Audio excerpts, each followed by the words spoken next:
शुभ प्रभात।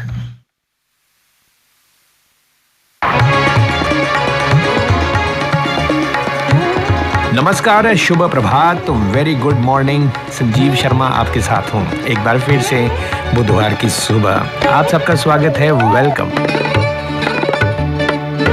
ठंडी हवाएं यही तो मज़ा देती हैं सर्दियों में। बहुत सारे लोग इस समय रजाई कंबल में बैठे हुए हैं और बहुत सारे हाथ में गरम गरम चाय का गिलास, दूध का गिलास लेके बैठे हैं और बहुत सारे सो रहे हैं जो हमें नहीं सुन रहे हैं। सबका स्वागत है आज के इस प्रोग्राम में। मौसम सर्दियों का होता है तो हम लोग पूरा इंतज़ाम करते हैं अपने आप को गर्म रखने का, जैसे कि हीटर लगा लेते हैं या रजाई में बैठ जाते हैं या फिर कंबल ले लेते हैं या फिर आग जला लेते हैं, लकड़ी जला लेते हैं और कोशिश करते हैं कि हमारा जो कमरा जहाँ पर हम बैठे हैं वो पूरा गर्म रहे, एहसास ही ना हो कि बाहर कैसी सर्दी है। लेकिन क्या आप जानते हैं कि इस सर्दी के मौसम में जो जानवर हैं, पशु हैं, वो किस तरह से अपना जीवन व्यतीत करते हैं? ये सोचने की बात है, क्योंकि बर्फ़ पड़ती है, बारिश होती है, ठंडा मौसम होता है, फॉग होती है यानी धुंध होती है, या रात को ड्यू भी गिरती है जिसे हम कहते हैं ओस गिरती है।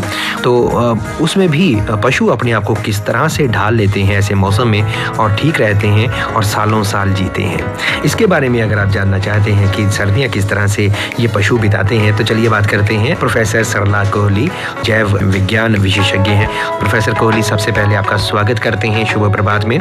और जैसा कि मैंने पहले कहा कि पशु जाड़ा कैसे बिताते हैं, सर्दियाँ कैसे बिताते हैं, कैसे जीते हैं ये सर्दियों में। मैं सबसे पहले आपको ये बताना चाहती हूँ, आपने एक वर्ड यहाँ यूज़ किया, पशु। पशु एक बड़ा वेग टर्म है जिसमें बड़े जानवर, छोटे जानवर, छोटे पक्षी वगैरह ये सभी आते हैं जी। और हर 4 टांगों वाले पशु को हम मैमल्स कहते हैं। इसमें बड़े जानवर भी हैं, छोटे भी हैं, पक्षी भी हैं, बड़े एनिमल्स भी हैं, छोटे भी हैं। इसमें मैं आपको सबसे पहले बड़े जानवर बहुत माने जाते हैं, 2 ही, एक बेयर है और एक हाथी है। हाथी अपने आप को विंटर में कैसे बचाता है? ये तो दोनों जंगल में रहने वाले हैं। हाथी की चमड़ी इतनी सख्त होती है कि उसका स्किन ही उसका एक बचाव है। यूजुअली आप देखेंगे कि जानवरों में भी और हमारे में भी, मनुष्य में भी बाल हैं, जानवरों में फर है।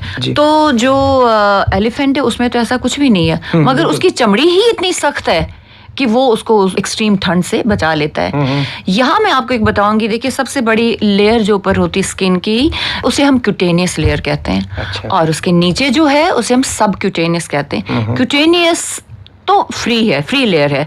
एक्चुअली जितने ये फर हैं, फेदर्स हैं, बाल हैं, ये निकलते ही सब क्यूटेनियस लेयर से हैं। अच्छा। और इस सब क्यूटेनियस लेयर में डिपोजिशन होती है फैट की।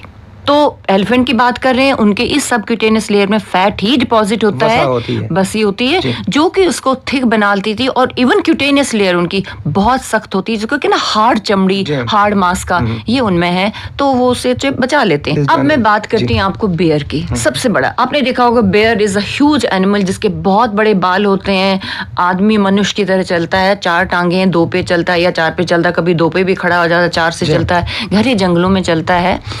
ये जानवर ऐसा है जो कि बहुत कुछ खाता है और इसे हम कहते हैं अंग्रेजी में फेरोशियस ईटर। और फेरोशियस ईटर में भी एक टाइप है खाने का जिसको ओमनीवोरस कहते हैं। ओमनी मीन्स जो सब खाता है, जो सबको खाता है। जैसे हम वेजिटेरियन हैं उनको हर्बीवोरस कहते हैं, जो मीट खाते हैं उनको कार्निवोरस कहते हैं, और सबको जो खाते हैं मीट भी और वो भी ओमनीवोरस कहते हैं। कहते हैं ही इज ओमनी प्रेजेंट, है ना, हर जगह। तो ऐसा ही ओमनीवोरस वर्ड है जो सब कुछ खा लेता है, जैसे कि ये फ्रूट खा लेता है, नट्स हैं, क्रॉप्स हैं, छोटे छोटे इंसेक्ट्स हैं, हनी हैं, एग्स हैं, इवन छोटे स्मॉल मैमल्स हैं, 4 टांग वाले छोटे छोटे होंगे, क्योंकि इन सब में प्रोटीन बहुत है। अच्छा। तो प्रोटीन तो उसकी ताकत है। बच्चा देखिए खाली दूध पीता है तो खाली प्रोटीन है, वो प्रोटीन खा के ही बड़ा हो जाता है। और एक तरफ से इसको प्रोटीन मिलता है और इन्हीं से इसको फैट भी मिलता है। अच्छा। तो ये फैट जो है ये अपने सबक्यूटेनियस लेयर में डिपॉजिट करता है। और दूसरी बात है कि फैट तो डिपॉजिट होगी, उसके बाद इसके बाल उगने शुरू हो जाते हैं।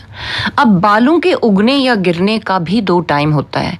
समर में यूजुअली आप देखेंगे के बाल गिरते रहते हैं, झड़ते हैं, हर किसी के, इवन मनुष्य के बाल झड़ते हैं। और जो ही विंटर आता रहता है नए नए बाल आते रहते हैं।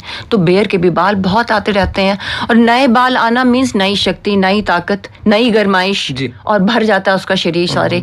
तो एक तो उसका अपना ही फर उसको एक्सट्रीम विंटर से बचाता है, अपना ही प्रोटीन डिपोजिशन और फैट डिपोजिशन उससे बचा लेता है। सर्दियों में ये कैसे बचता है, उसकी सबसे बड़ी वजह है कि ये एक बहुत लंबी नींद के लिए चला जाता है, जिसको हम कहते हैं हाइबरनेशन। तो ये hibernation is called as winter sleep. ठंड के सोने को ही हाइबरनेशन कहते हैं। अब कहाँ कितनी ठंड है, कितने मंथ्स की पड़ती है, वो डिपेंड करता है। 2 की हो 2 महीने सोएगा, 4 की हो 4 महीने सोएगा, 6 हो 6 महीने। सर्दी के हिसाब से सोते हैं। सर्दी के हिसाब से सोते हैं, जहाँ जितना सर्दी का माहौल रहता है। ये भी तरीका है अपने आप को बचाने का। ये भी तरीका है, क्योंकि वो सो जाते हैं। जी हाँ। अच्छा, अब मैं इससे जरा थोड़े से कम जानवर की बात करती हैं। जंगली गोट, जी, बकरी।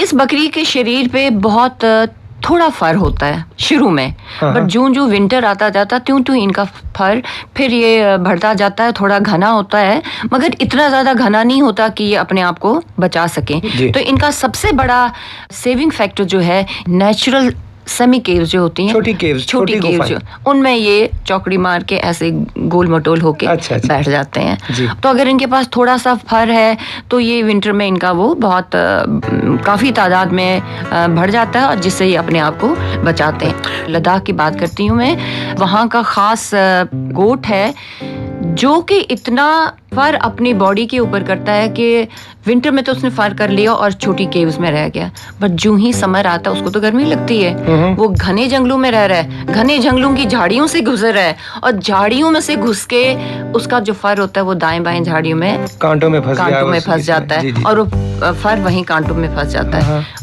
खुद तो चला गया, उसके बाद लोग आते हैं और वो फर उठाते हैं। और इसको हम नाम देते हैं शाहतूश का। ठीक है, ये शाहतूश है जो हम घने जंगलों में झाड़ियों में से इकट्ठा करते हैं। मगर इस तरह का गोट क्यों, अब आप पूछेंगे कि शाहतूश बड़ा कॉस्टली है।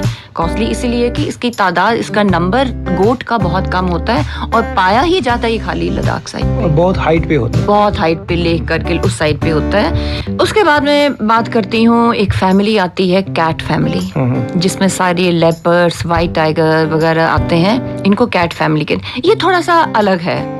ये ज्यादा एक्टिव बनते हैं इस सर्दी के पीरियड में, कि थोड़ा एक्टिव हो जाते हैं कि इनका एनवायरनमेंट ही वैसा होता है, और इस माहौल में ये अपने आप को बहुत स्पीड से काम करते हैं, एक्सेलरेट हो जाती है, इनकी स्पीड बहुत तेज हो जाती है, जिससे कि इनमें अपने आप ही शक्ति आ जाती है, और ये खूब इधर उधर भागते हैं। आपने देखा होगा मोस्टली ये बिल्लियां जो हैं ये जमीन खोती रहती, गड्ढे खोती रहती हैं और टनल्स खोती हैं, क्योंकि इनके पावर, स्मेलिंग पावर काफी अच्छा होता है। इनको पता लगता है कि जमीन पे यहाँ पे टनल है, यहाँ पे बरो है, तो ये भी उसी डायरेक्शन में बरोज खोदती हैं और काफी अंदर तक जाती हैं, कि इनको पता है इस बरो में कोई जानवर है। मतलब अपने आप को सर्दियों में बहुत एक्टिव रखते हैं, जिससे उनको मतलब सर्दी इतनी महसूस नहीं होती। हाँ, सही बात, but that is only cats के बारे में। अब मैं आपको सबसे बड़ी मजेदार बताती हूँ जैकल्स की।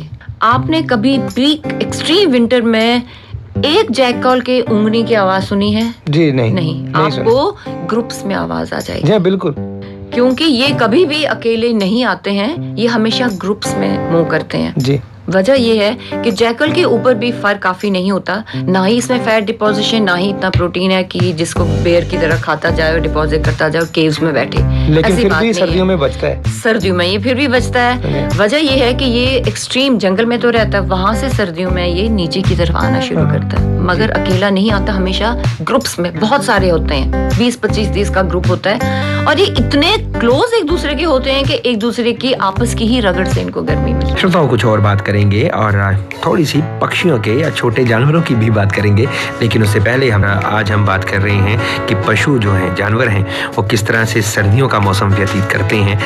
प्रोफेसर कोहली, आपसे हम बात कर रहे थे पहले खबरों के, छोटे जानवरों की बात करें, पक्षियों की बात करें, थोड़ा उनके बारे में बताइए कि वो कैसे अपने आप को ढाल लेते हैं, उनका शरीर कैसे अपने आप को, हम कहेंगे कि एक्लेमेटाइज कर लेता है, या बिल्कुल उस माहौल में, उस ठंडे मौसम में भी बिल्कुल ठीक रहता है, गर्म रहता है। अब मैं आपको बताती हूँ बहुत छोटे प्यारे से जानवर की, जिनको कि मनुष्य भी बहुत प्यार करता है, अपने उनको एज अ डेकोरेशन भी घर में बना के रखते। एक तुम कुत्ते भी पालते हैं, तो आपने सुना तो हम रैबिट्स भी पालते हैं। मेरा ध्यान उसी तरफ चला गया। रैबिट्स भी पालते हैं। खरगोश की बात कर रही हूँ मैं। एक छोटा रैबिट को हम हेयर कहते हैं। हेयर है, रैबिट्स हैं, मैंगूज है, एक और है पॉर्क्यूपाइन। ये यहाँ नहीं है, इंडिया में नहीं, ये बाहर है। इसके बाल होते हैं पर वो कांटे वाले बाल होते हैं।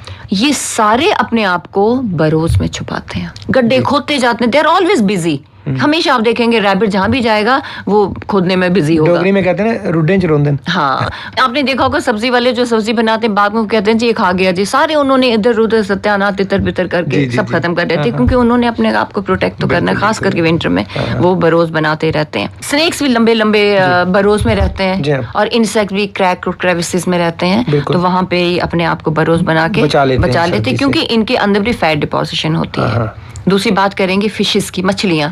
मछलियां हमेशा सर्दियों में तालाब के निचले से बिल्कुल नीचे चली जाती हैं, तले की तरफ चली जाती है, क्योंकि पानी सर्दियों में गर्म होता है। कुदरत ने इनको ऐसा दिया है, इनमें सेंस दी है कि ऐसे करो, नीचे जाओ ऊपर आओ। वैसे हम लोग भी इनको प्रोटेक्ट करते हैं। बिल्कुल करते हैं। इनको हम कहते हैं डोमेस्टिकेटेड एनिमल्स, जिनको हम डोमेस्टिकेट करते हैं और बहुत अच्छी तरह करते हैं। हम कहते हैं ना, इस कुत्ते ने भी बड़े अच्छे कर्म किए हैं जो इस घर में है। इस घर में है क्योंकि एक्सट्रीम समर में वो एसी में होया होता है और एक्सट्रीम विंटर में उसके ऊपर क्या क्या नहीं वो करते हैं, सब कुछ होता है। इसी तरह हम तबेले की बात करें, घोड़े जहाँ रहते हैं, घोड़ों के ऊपर भी वहाँ ब्लैंकेट्स दिए होते हैं। बाकी भगवान ने जैसे हमें दिया हुआ ताकत सोचनी, उनको भी दी हुई है कि भाई अपने आप को बचाओ, ऊपर से नीचे आओ, ठंडे इलाके से इधर आ जाओ। मैंने तो दिया तुम्हें फर भी, फेदर्स भी, वो भी सब कुछ, बाकी तुम थोड़ी अपनी बुद्धि इस्तेमाल करो। जी हाँ, यही है पशुओं की दुनिया। प्रोफेसर सरला गोली, आपने हमें इतनी सारी जानकारी दी आज के प्रोग्राम में, बहुत बहुत शुक्रिया आपका। और इन दुआओं के साथ चलते हैं कि आपका नया साल खुशियों भरा हो और आपको गर्माहट दे सर्दियों के दिनों में और गर्मियों के दिनों में ठंडक दे, और हर मौसम आप देखें बहुत खुशी खुशी। इसी दुआ के साथ चलते हैं। Have a very wonderful Wednesday. अभी आप सुन रहे थे कार्यक्रम शुभ प्रभात। प्रस्तुति संजीव शर्मा की थी।